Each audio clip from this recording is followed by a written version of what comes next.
नमस्कार, मैं हूं आपके साथ वैशाली और आप देख रहे हैं भारत टीवी लाइव। आइए बढ़ते हैं आज की खास खबरों की ओर। प्रधानमंत्री नरेंद्र मोदी के दौरे को लेकर मुख्यमंत्री डॉक्टर मोहन यादव मीडिया से मुखातिब हुए। उन्होंने बताया कि पीएम मोदी जब भी आए मध्य प्रदेश को नई सौगात देकर गए। पीएम ने मध्य प्रदेश को रेलवे में 15,500 करोड़ रुपए प्रतिवर्ष दिए। मोदी चुनावी माहौल में 5वीं बार आ रहे हैं। सीएम ने बताया कि प्रधानमंत्री सागर हरदा में सभा करेंगे और भोपाल में रोड शो करेंगे। 1 किलोमीटर का रोड शो होगा। मोदी जी के स्वागत के लिए 200 मंच सजाए जाएंगे। मंच से मोदी जी पर पुष्प वर्षा होगी। डॉक्टर मोहन यादव ने कहा कि बिना शोर मोदी जी रोड शो करते हैं। मोदी जी हाथ में कमल का फूल लेकर मौन रूप से भी वोट की अपील करते हैं।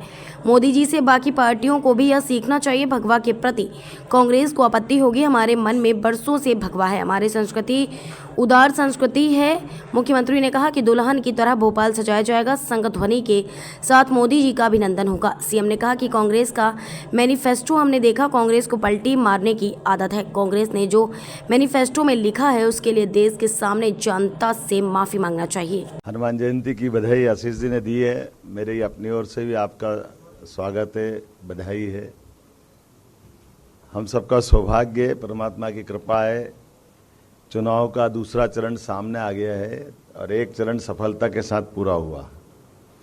यशस्वी प्रधानमंत्री इस दौरे के साथ अभी तक के मध्य प्रदेश में सर्वाधिक बार आने वाले प्रधानमंत्री का एक उनका रिकॉर्ड बन रहा है। ये हमारे लिए सौभाग्य की बात है।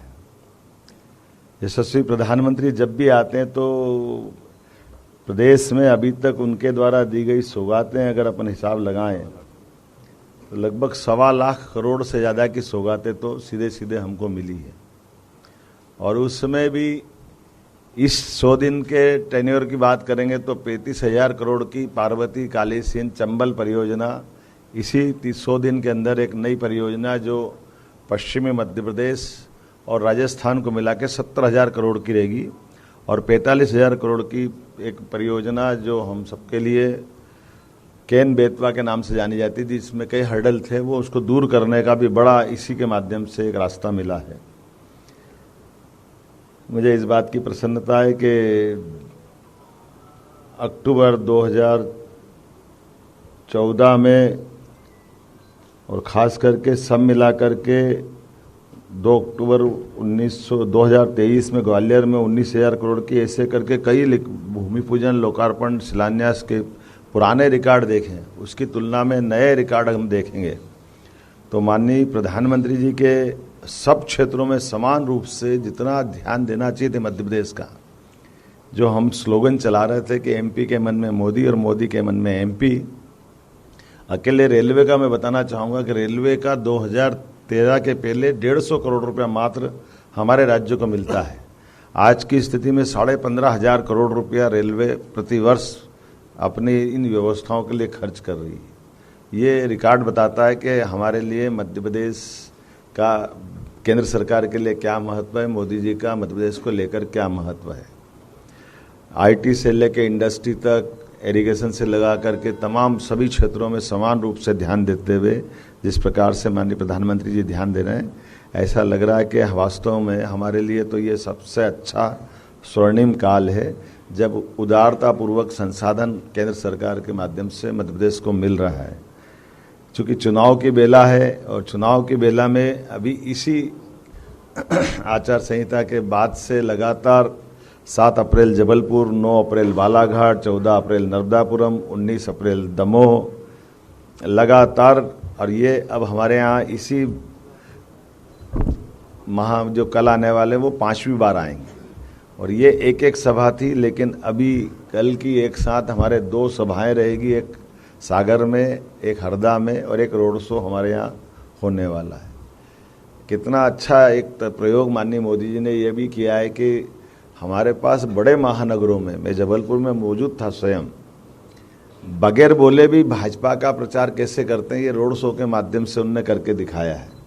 मेरे हाथ में भी कमल का फूल दिया, उनने भी कमल के फूल का चिन्ह लिया और मुंह से एक शब्द नहीं बोला, लेकिन पूरे रोड शो में कमल के फूल की जो हमारी इस चुनाव में सबसे ज़्यादा प्रचार की ज़रूरत है, तो ये भी एक कितना एक अनुपम तरीका है कि हमारे रोड शो में अंदर की तरफ घुस करके अपनी बात भी पूरी कर दो और वो आम सभा के लायक सारा तामझाम भाषणबाजी वगैरह कुछ न करते हुए मौन रूप से भी अपने वोट की अपील करते हैं। ये यूनिक प्रयोग वाकई अद्भुत है। ये हमारे लिए महानगरों की तरफ से तो एक तरह से संदेश भी है कि प्रत्याशी का प्रचार भी हो जाए और भाजपा की बात भी हो जाए, और हमारे लिए ये जो आम सभाओं के लिए जो एक अनावश्यक बड़े महानगरों में कष्ट होता है कि जगह की दिक्कत आती, संख्या की परेशानी आती है, लेकिन चुनाव के दरमियान ये बाकी पार्टियों को भी सीखने लायक प्रयोग है।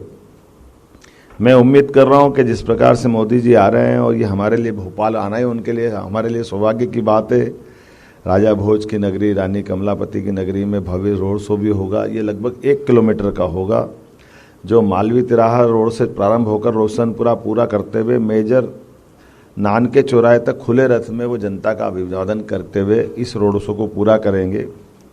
200 से अधिक मंचों पर अलग अलग प्रकार से हमारे माननीय प्रधानमंत्री का अपने नागरिकगण अभिनंदन करेंगे। अपने अपने तरीके से विभिन्न समाजों के लोग, विभिन्न कलाकार, साधु संत, सभी प्रकार की तरह से जो एक हमारी भव्य परंपरा रही है अतीत में मध्य प्रदेश की, उस परंपरा के हिसाब से हम भव्य पुष्प वर्षा के साथ माननीय प्रधानमंत्री का स्वागत करेंगे।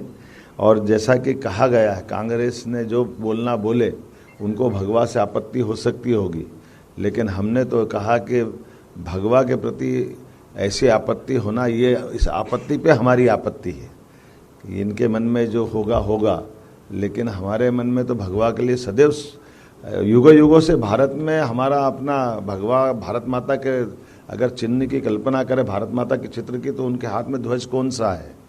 और आज कोई भी हमारा देवालय उठा के देख लो, उस पर पताका अगर लहराएगी तो क्या लहराएगी। कोई भी साधु संत घर छोड़ के संन्यास ग्रहण करता है, तो हमारे यहाँ तो सूर्य आधारित संस्कृति है। तो जो त्यागमय संस्कृति है, वैराग्य की संस्कृति है, उदार संस्कृति है, सबको समाहित करने वाली संस्कृति है, इसके प्रति नफरत ये कतई बर्दाश्त नहीं की जाएगी। इसलिए हमने कहा भगवामय ये रोड शो रहेगा। हमारे अपने मन में जो भाव है उसको प्रकटीकरण में हमें कोई संकोच नहीं है। दुल्हन की तरह भोपाल सजेगा। सभी वर्ग की महिलाएं, पुरुष जो आरती उतारते हुए, हमारी परंपरा है। हमारी बंगाली समाज की बहनें तो बहुत अच्छे से शंख वादन करके और शंख ध्वनि के साथ, और लक्ष्मी माता की उल्लू की जो सवारी का दृश्य रहता है, वो शंख के साथ एक विशेष ध्वनि से भी अभिनंदन करती है। वो अभिनंदन का दृश्य रहेगा। और गगनभेदी मोदी मोदी के नारों के साथ पुष्प वर्षा करते हुए सभी प्रतिष्ठान से आपके सबके माध्यम से अपील कर रहे हैं कि जहाँ जिसके प्रतिष्ठान है। इस खबर में फिलहाल इतना ही। अगली खबर में फिर होगी मुलाकात। तब तक के लिए देखते रहिए भारत टीवी लाइव। नमस्कार।